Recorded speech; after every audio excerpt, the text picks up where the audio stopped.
Assalamualaikum warahmatullahi wabarakatuh. Gimana teman-teman? Kabarnya sehat selalu ya untuk kita semua. Semoga kita diberi kemudahan dan kelancaran untuk melunasi hutang-hutang kita. Oke, langsung saja nih kita bahas. Video ini saya bikin singkat aja. Ini menjawab pertanyaan yang sering banget dipertanyakan kalian.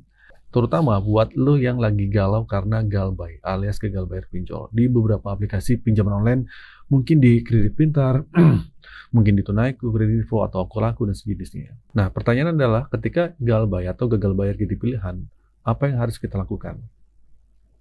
Dan risiko apa yang kita akan dapatkan? Nah, pertanyaan yang paling banyak ditanyakan adalah gimana cara galbay di Kredit Pintar? Gimana cara galbay di Kredivo? Gimana cara galbay di Akulaku? Nah, sejujurnya ya, gue sendiri agak bingung sama maksudnya gimana caranya. Karena setahu gue juga pernah ngerasakan hal yang sama. Galbay itu bukan sesuatu yang perlu kita cari-cari caranya. Galbay itu bisa dibilang tuntunan hidup atau tuntutan hidup atau fakta hidup. Nah, di mana kondisi keuangan kita udah nggak memungkinkan lagi buat bayar. Mau dipaksa bagaimanapun, kalau duitnya nggak ada, ya mau gimana lagi. Gitu. Akhirnya terpaksa galbay. Nah, di sini, tapi gue coba simpulkan ya, maksudnya mungkin kayak gini, apa yang harus dilakukan ketika gagal bayar? Mungkin pertanyaannya seperti itu ya, saya sempurnakan saja nih. Nah, ini yang ada poin-poin penting nih. Nah, ketika lu memutuskan buat nggak mampu bayar di pinjol-pinjol tersebut, dan harus yang lu pahami pertama kali adalah risikonya. Risikonya satu-satunya adalah nama lu bakal tercatat dalam slip OJK atau skor kredit bermasalah. Nah, pertanyaannya, lu siap nggak dengan hal itu? Kalau lu siap, kalau lu udah siap sama risiko ini, perlu diingat bahwa ini bakal berdampak panjang ke depannya. Terutama kalau lu masih mikir buat ngutang lagi. Nah, kalau saya pikir pasti, ya jangan deh gitu. Gue sangat berharap ya ketika lu ngambil keputusan buat galbay, diiringi juga dengan pemikiran bahwa lu berjanji nggak akan lagi ikut dalam dunia riba atau hutang berbunga apapun. Cobalah buat sukses tanpa berhutang. Jangan sampai nanti lu berhenti bayar di sini, tapi pikiran lu adalah nanti anak-anak gue gimana bang kalau di blacklist satu kakak di kartu keluarga gitu kan, karena bapak ibunya berhutang. Nanti anak-anak gue itu bakal bisa minjem lagi enggak dan semacamnya. Nah, hal ini jangan dibiasain mewariskan hutang keturunan kita. Nah, lebih baik kita tanamkan bahwa hutang itu enggak terlalu baik untuk kehidupan kita, ya. Nah, hutang adalah tagihan pasti, sementara rezeki adalah misteri. Nah, terkadang misteri itu sulit dibongkar. Nah, kita beranggapan bahwa penghasilan kita bakal stabil terus kan, tapi kenyataannya penghasilan bisa saja drop di tengah jalan.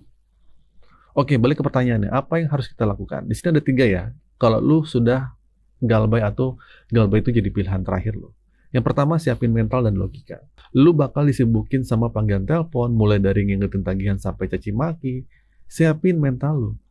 Selain mental, logika dan pemikiran juga harus jalan. Jangan sampai ketika lu berkomunikasi atau di telepon atau ada kata-kata yang gak enak keluar dari mulut penagih hutang, akhirnya lu jadi baperan. Kalau lu baperan, bisa-bisa lu nekat gali lubang tutup lubang, dan itu kehancuran buat diri kita. Ini yang harus ditanam paling pertama. Terus yang kedua, cari sumber masalah, putusin komunikasinya. Seiring waktu berjalan, lu harus cari sumber masalahnya, di mana letak pemicunya, kepanikan ini dan keresahan ini. Berdasarkan pengalaman, sumber masalah terbesar adalah dari teleponnya, dari telepon kalian, dari HP kalian, dari WhatsApp kalian, dari email kalian. Nah, orang-orang ketakutan yang menerima telepon, ketakutan baca chat WhatsApp, dan ketakutan baca email, ketika lu udah tahu ini jadi sumber masalah, putusin semua komunikasi yang terhubung. Ganti nomor, hapus WA, hapus email, dan blokir nomor-nomor yang mengganggu itu.